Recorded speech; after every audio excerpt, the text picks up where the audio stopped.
तो दोस्तों नमस्कार। अब अपन चालू करते हैं जो हमारा आरडीपी का जो सेशन था कि आरडीपी अपने को कैसे बनाना है। तो अपन इसको शुरू करते हैं। ये है वेबसाइट हेड्जनर की। तो भले आप लोग को बहुत ज़्यादा जानकारी नहीं हो, लेकिन अगर आप गूगल पे सर्च करिएगा तो ये one of the cheapest and best service provider है होस्टिंग के मामले में। खासकर जो वीपीएस होता है, क्लाउड होता है, डेडिकेटेड सर्वर होता है। और जो अभी तक ऐसा ना सुने हो उनके लिए मैं बताऊं कि जो बड़े प्रोजेक्ट्स होते हैं जिनमें लाखों का ट्रैफिक रहता है, जिन वेबसाइट पे या हज़ारों का ट्रैफिक रहता है, उनमें इस तरह के सर्वर्स यूज़ किए जाते हैं। तो इनका जो सर्वर्स है, मैं पिछले लगभग 10 सालों से मैं यूज़ कर रहा हूँ इनका जो सर्वर है। और परफॉर्मेंस इनका बहुत अच्छा और बहुत चीप सर्वर्स इनके होते हैं और बेस्ट। मतलब इसके और बाकी सर्वर्स का आप कंपैरिजन करिएगा तो प्राइस का ना आपको कोई डिफरेंस ही नहीं मिलेगा। लगभग 1/3 में इनका जो सर्वर है वो आपको आ जाता है।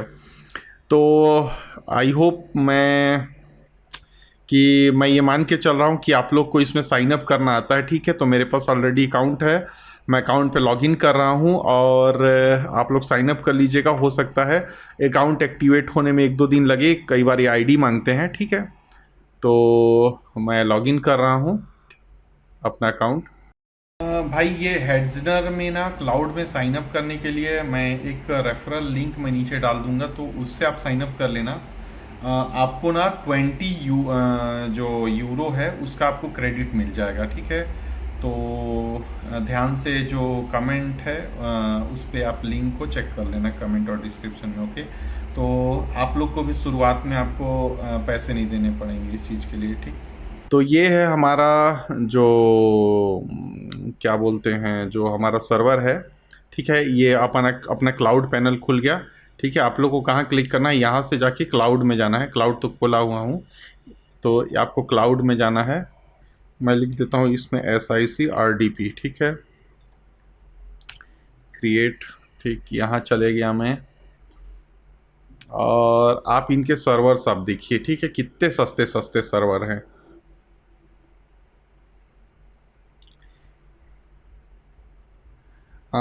अपन अभी यूएस का एक बनाएंगे। ठीक है, प्राइस कंपैरिजन आप लोग देख लीजिएगा। मैं प्राइस कंपैरिजन नहीं कर रहा हूँ क्योंकि वीडियो बड़ा हो जाएगा। ठीक है, अभी देखिए अपन इसमें से ये $3.85 से शुरू हो जाता है इनका सर्वर, 2 GB रैम का। तो आप चाहें तो 3.85 यूरो का भी सर्वर ले सकते हैं। बाकी आप ये 7 यूरो का सर्वर लीजिएगा, ये स्मूथली चलता है। ठीक है, मैं अभी फ़िलहाल आपको दिखाने के लिए ये 7 यूरो का ही सर्वर यूज़ कर रहा हूँ। ठीक, और ये हो गया। यहाँ पर आप नाम दे सकते हैं SIC RDP। बहुत लोग RDP बोलते हैं, बहुत लोग RDS बोलते हैं। देखिए अपन क्रिएट एंड बाय कर दिया। ठीक है, ये सर्वर हमारा डिप्लॉय हो गया। ठीक है, सर्वर क्रिएटेड, इसके अंदर अपन गए।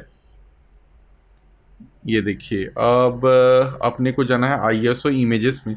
जितने भी जो VPS या फिर क्लाउड होते हैं उनमें आपको जो भी प्लेटफॉर्म ऑपरेटिंग सिस्टम चाहिए होता है, उसके लिए ये जैसे हमारे कंप्यूटर में जब अपन Windows 10 11 डालते हैं, तो वैसे ही इनमें भी रहता है ISO। पहले से ही ये रहता है, इसको हम लोग को बस इंस्टॉल करना रहता है। ठीक है, अपन इसको माउंट कर ले रहे हैं। जैसे अपन पेन ड्राइव लगाते हैं ना अपने कंप्यूटर पे, तो वैसा ही इसमें माउंट होता है। ठीक है, ये हमारा सिस्टम माउंट हो गया। ठीक है, अब अपने को क्या है, जो माउंटेड iOS है ISO सॉरी, तो उस पे बूट करने के लिए हमको सिस्टम को एक बार रीस्टार्ट करना पड़ेगा। ये हमारा सिस्टम रीस्टार्ट हो रहा है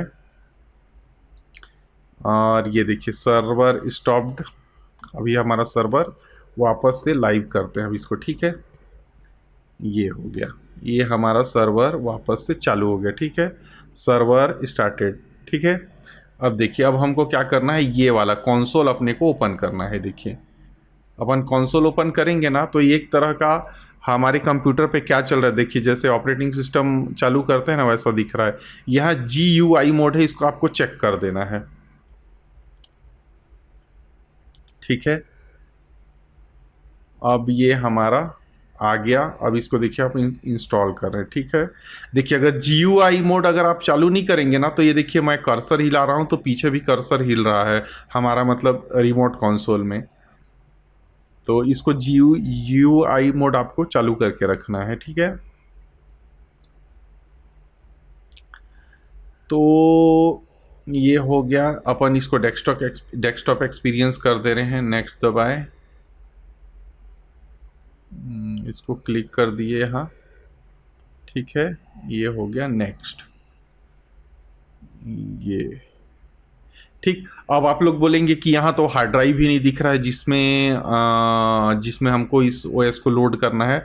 तो ये नहीं दिखता है, हर जो क्लाउड प्रोवाइडर रहता है उनका अलग टेक्निक रहता है, मतलब उनका जो सिस्टम अलग तरह से काम करता है। तो हमको इसका ड्राइवर डालना है, तो ये है उसका ड्राइवर, ठीक है।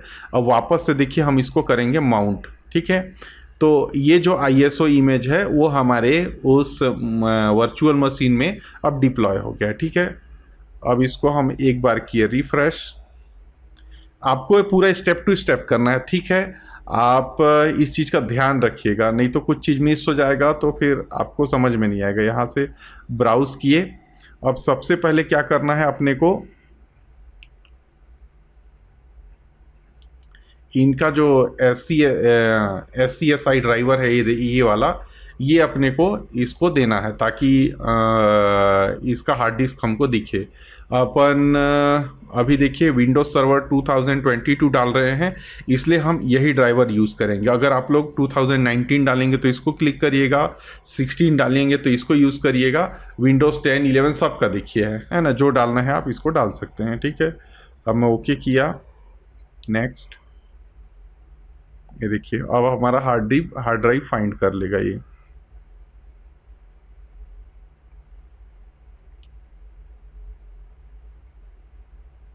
देखिए हमारा हार्ड ड्राइव अब आ गया है। ये देखिए, अब मैं क्या करता हूँ कि इनको पहले डिलीट कर देता हूँ। जो डिफ़ॉल्ट में जो पार्टीशन बना हुआ है ना, इसको मैं डिलीट कर दे रहा हूँ, ठीक है।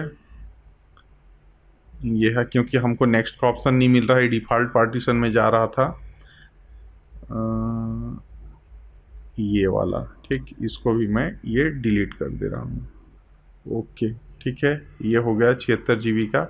न्यू पे मैं क्लिक किया, अप्लाई, ठीक है, ओके। हाँ देखिए हो गया। अब देखिए नेक्स्ट का ऑप्शन नहीं आ रहा है ना, आपको मालूम होगा कि अपन वो ड्राइवर वाला ISO माउंट किए थे, फिर अपन वापस से जाते हैं और ये जो ISO है विंडोज सर्वर 2022 इंग्लिश, इसको वापस से अपन माउंट करेंगे, ठीक। ये अपन ने कर दिया माउंट, ठीक है। वापस से कंसोल में आए, अब देखिए अपने को बस इसको यहाँ क्लिक किए एक बार, फिर इसको यहाँ क्लिक किए, ये देखिए नेक्स्ट का बटन आ गया। अब अपन कर दिए नेक्स्ट, ये हो गया हमारा इंस्टॉलेशन, ठीक है। अब इंस्टॉलेशन चलने में थोड़ा सा टाइम लगेगा, तो मैं कुछ जैसे बातें मैं बता देता हूँ कि आखिर यही क्यों। मार्केट में जो आप RDP लेते हैं उसमें होता क्या है कि वो आपको इसी तरह RDP बना के उसका एक यूज़र अकाउंट बना के देते हैं। तो ट्रस्ट का थोड़ा सा इशू रहता है कि हो सकता है कि अगर सामने वाला चाहे तो आपके एक्सेस को रिवॉक कर सकता है। आप अगर कोई इंपॉर्टेंट काम कर रहे हैं तो मान लीजिए आपका डेटा आपका कोई ले सकता है, चुरा सकता है, ठीक है। सिक्योरिटी का ले दे के सिक्योरिटी का इशू रहता है। दूसरा क्या है, बहुत लोग मतलब 2 महीना 3 महीना जो चाहे गूगल क्लाउड हो जाए, चाहे माइक्रोसॉफ्ट का एज्योर हो जाए, चाहे कोई सब जो भी जितने भी क्लाउड हैं, चाहे ओरेकल का हो जाए, वो लेते हैं। और उनका जो अगर ये कॉन्फ़िगरेशन आप लेते हैं तो आपका जो कॉस्ट आएगा कम से कम $60, $70, मैं तो $100 तक, $150 तक उनका कॉस्ट देखता हूँ। तो उसमें क्या होता है, आदमी 2 महीने तो यूज़ करता है, फिर जैसे ही उसको यूज़ करना शुरू कर देता है, आप इंपॉर्टेंट डेटा लॉगिन सब रखते हैं, 2 महीने बाद क्या है, आप वापस से उतना पैसा तो दे नहीं पाते। तो क्या होता है, वो सर्वर आप उसको कैंसिल कर देते हैं। अभी एक भाई का मेरे पास मैसेज आया कि मैं 1 महीने के कुछ 12 या 13 हज़ार रुपये मैं RDP के पेड कर रहा हूँ, तो बोले कि आप प्लीज़ मेरे को वो सस्ता वाला जो सॉल्यूशन है वो दीजिए। तो एक तो है, पहला तो बात बताया सिक्योरिटी, दूसरा आपका रिलायबिलिटी, आपका जो एक्सेस है आपके पास रहेगा आपके खुद के क्लाउड का। तीसरा क्या है कि आपका कॉस्ट एफिशिएंट है। आपको अगर ज़्यादा यूज नहीं है तो आप वो 3 यूरो का ही आप आरडीपी ले सकते हैं। बस उसमें आपको ये बात गौर करना है कि आप उसमें जो 2022 का आईएसओ ना डाल के ना आप 2011 या 2009 का डाल लीजिएगा। तो वो पुराने जो आईएसओ हैं, जो ऑपरेटिंग सिस्टम है, वो थोड़ा सा लाइट रहता है, तो 2 GB रैम में भी आपका काम चल जाएगा। ठीक है। तो बहुत लोग जो हैं कोई बड़ी फाइल डाउनलोड अपलोड करने के लिए यूज़ करते हैं, किन्हीं के पास इंटरनेट कनेक्शन का इशू रहता है, और इनका मैं स्पीड दिखाऊंगा, आप देख के दंग रह जाएंगे कि इसमें कितना स्पीड आता है इन सब सर्वर्स में डाउनलोडिंग अपलोडिंग का। तो ये चीज़ रहता है। और एक पॉइंट और बताऊंगा कि ये सब चीज़ें जो बेसिक्स हैं, अगर आप ऑनलाइन काम करना चाहते हैं तो ये सब आप खुद सीखिए। तो क्या होता है, ये सब छोटी छोटी चीज़ हैं, हमको भी थोड़ा सा समय लगा, लेकिन हमको तो उस समय बताने वाला भी नहीं था। 2000 जब 9-10 का समय था, यूट्यूब तो मतलब गिने चुने ही, मतलब खोजने से भी नहीं मिलता था सोल्यूशन। आज तो बहुत सा सोल्यूशन खोजने पे मिल जाता है। तो ये सब चीज़ें हैं। तो जो अगर आप फ्यूचर बनाना चाहते हैं तो मैं नहीं बोल रहा हूँ कि आप एक्सपर्ट बनिए, लेकिन बेसिक जो भी चीज़ें आपको यूज़ करते हैं वो आपको आनी ही चाहिए। आजकल तो एक ट्रेंड बन गया है कि हाँ ठीक है, कौन सर्विस दे रहा है, आओ दे दो। कल के दिन में वो रिप्लाई नहीं कर रहा है तो अलग रोना रहता है, पैसा बढ़ा दिया तो अलग रोना रहता है। सामने वाले को भी कई बार होता है वो सही सोर्स से नहीं खरीदते हैं कोई चीज़, तो एक वो भी कंटिन्यूटी का भी इशू रहता है। तो ये सब चीज़ को अवॉइड करने के लिए बेसिक चीज़ें आपको मेरे ख्याल से आनी ही चाहिए। मैं अपने लाइफ में तो ये चीज़ फॉलो करता हूँ और इसलिए मैं आपको भी सजेस्ट करता हूँ। तो ये सब चीज़ें हैं। बाकी हमारा इंस्टॉलेशन भी लगभग अब कंप्लीट होने का है, तो आगे के जो स्टेप्स हैं वो मैं आपको बताता हूँ। ठीक है। तो देखते हैं हमारा इंस्टॉलेशन अब। तो हमारा ये सिस्टम अभी रीबूट हो रहा है, जैसे सभी ऑपरेटिंग सिस्टम में होता है ना। इसमें जितने भी नए ड्राइवर डाले हैं, तो एक बार जब ये रीबूट होगा तो प्रॉपरली फिर ये स्टार्ट होगा। ठीक है। ये देखिए इसका बायोस। ठीक है, हमारा सिस्टम वापस से रिस्टार्ट हो गया है। तो ये सब फ़ायदा में देखिए, ये सब क्लाउड में एक्सेस करने का फ़ायदा होता है। कोई भी केवीएम पैनल आपको नहीं अलग से अटैच करना पड़ता है कि हम अपना जो स्क्रीन है, वर्चुअल स्क्रीन, वो कैसे देखें। एक बार बस कंसोल पे क्लिक करिए, आपको जो भी आउटपुट है वो आपको दिखने लगता है। या फिर आप इनके एसएसएच में लॉगिन करना है तो आप इसी से कर सकते हैं। अपना चाहे तो की सेटअप कर लें या फिर जो पासवर्ड है वो सेटअप कर लें। ठीक है। ये हमारा जो सर्वर है वो स्टार्ट हो गया है। ओ सॉरी, एक बार वापस से रीस्टार्ट हुआ है। देखते हैं आगे। ये देखिए, ये डिफ़ॉल्ट में एडमिनिस्ट्रेटर ले लिया है, तो इसको आपको नहीं कुछ करना है। और इसमें पासवर्ड डाल रहा हूँ मैं। ठीक है। तो ये देखिए, ये अल्ट कंट्रोल डिलीट के लिए आ गया है। नीचे अपन देखिए अल्ट कंट्रोल डिलीट प्रेस कर रहे हैं, और अब हम डालेंगे अपना पासवर्ड। ठीक है।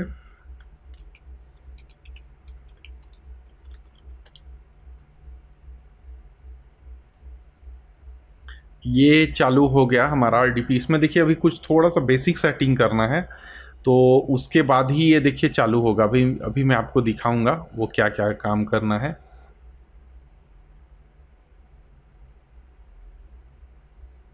ठीक है। ये देखिए डोंट शो कर दिया अपन ने, ये हो गया। यहाँ लोकल सर्वर पे अपन क्लिक करेंगे। ये देखिए IE इनहेंस सिक्योरिटी कॉन्फ़िगरेशन। ठीक है। इसको आपको बंद करना है, नहीं तो आप जो इसका डिफ़ॉल्ट इंटरनेट एक्सप्लोरर है ना, उससे आप कुछ भी डाउनलोड नहीं कर पाएंगे। ठीक है। मैं बताते जा रहा हूँ क्यों। और ये देखिए हमारा जो RDP मैनेजमेंट है वो इनेबल है, और रिमोट डेस्कटॉप देखिए हमारा डिसेबल है। तो अपने को यहाँ से इनेबल उसको करना है। ठीक है। तभी हम इसको RDP के थ्रू एक्सेस कर पाएंगे। देखिए ओके कर दिए, ये हो गया अप्लाई। ये हो गया हमारा यहाँ का सेटिंग कंप्लीट। ठीक है। अब आप एक चीज़ गौर कर रहे होंगे, ये देखिए इस सिस्टम से ना इंटरनेट नहीं जुड़ा हुआ है, तो कैसे जुड़ेगा वो। वापस से अपन इसके जो ड्राइवर है उनको माउंट करेंगे। ठीक है।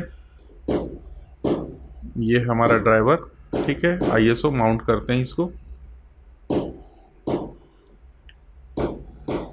ये देखिए हमारा जो ISO है माउंट हो गया इस पर। अब अपन यहाँ करते हैं डिवाइस मैनेजर। हाँ, ये देखिए डिवाइस मैनेजर गए। अब यहाँ देखिए अपने को लैन का जो ड्राइवर है, देखिए ईथरनेट कंट्रोलर, ये अपने को करना है अपडेट, मतलब इसके ड्राइवर्स डालने हैं। और हमारा जो आईएसओ है, ये देखिए अपन उसको ब्राउज कराएंगे अभी, ठीक है।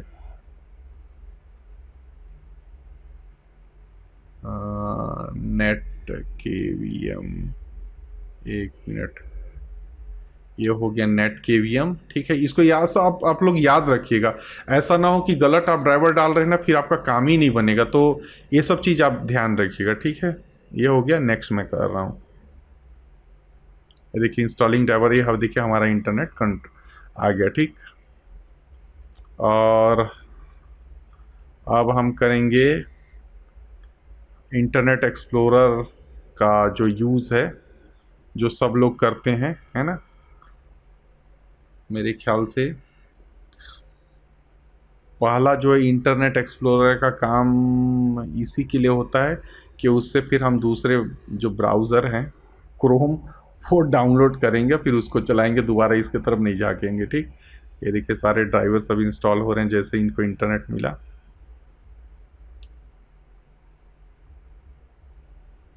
Get started.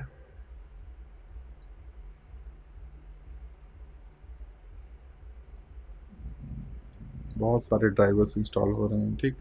तो आपको आराम से ना इनको सब होने देना है, थोड़ा सा समय तो लगेगा, लेकिन आपको लाइफ टाइम ये सब चीज़ का सलूशन मिल जाएगा, ठीक। यहाँ पर मैं चालू करता हूँ गूगल, ठीक है। गूगल का क्रोम अपन डाउनलोड करते हैं, ठीक है।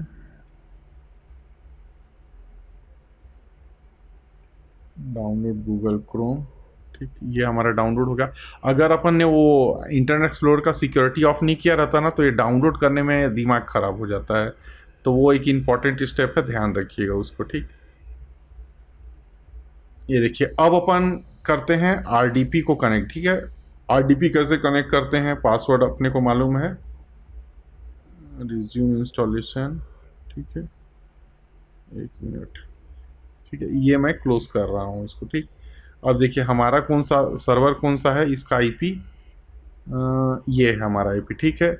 आपको क्या करना है, रिमोट डेस्कटॉप जो कनेक्शन है आपके होगा उसमें इसको पेस्ट करेंगे, ठीक है।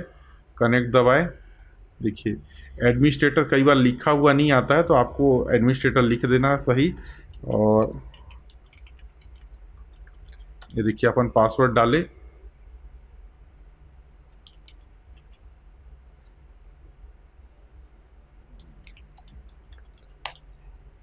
मैं पासवर्ड भूल गया था, हाँ अब सही पासवर्ड डाल दिया हूँ।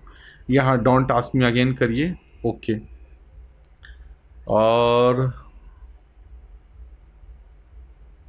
दोस्तों ये देखिए ये हो गया हमारा आरडीपी कनेक्ट, ठीक है। ये देखिए एकदम चकाचक, ठीक है।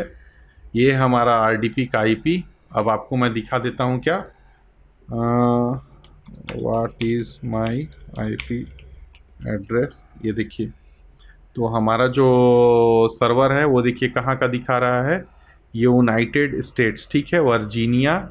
ये देखिए United State Virginia, Ashburn Hetzner online game GmbH, ठीक है। अब मैं आपको दिखाता हूँ स्पीड टेस्ट में इसका स्पीड, ठीक है।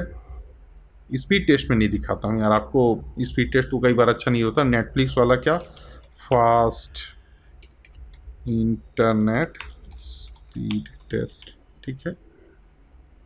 ये देखिए इसके मैं दिखाता हूँ, आप स्पीड देखिए। अब आप ये देखिए 2.4 मतलब 2 Gbps के आसपास आपके इस आरडीपी में स्पीड मिल रहा है। 2 Gbps कम नहीं होता है भाई। अब ये देखिए अपलोडिंग भी देख लीजिए इसका, ये देखिए 1 Gbps का लगभग आपको अपलोडिंग मिल रहा है। तो ये था पूरा